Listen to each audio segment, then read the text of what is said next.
প্রসঙ্গে মানববন্ধন উপলক্ষে আপনারা যে উদ্যোগ নিছেন আমরা খুব আন্তরিকভাবে ধন্যবাদ জানাই এবং আমি কুড়িবাসীকে বিশেষ করে অনুরোধ করাম বা ধন্যবাদ জানাইলাম আপনারা যে পদক্ষেপ নিছেন আমি আন্তরিকভাবে আপনাদের ধন্যবাদ জানাই।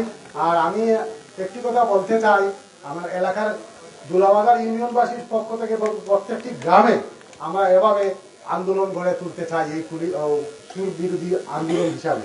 আর এর সাথে আরো একটি কথা বলতে চাই, পুলিশ প্রশাসনকে আপনারাকে আমরা এই সংবাদ সম্মেলনের মাধ্যমে বলতে চাই, আপনারা এই সুরের প্রতিবাদ করার উপলক্ষে যে সুর দমন কমিটি গঠন করা হয়েছে এবং এদেরকে আপনারা আন্তরিকভাবে সবসময় সহযোগিতা করবেন।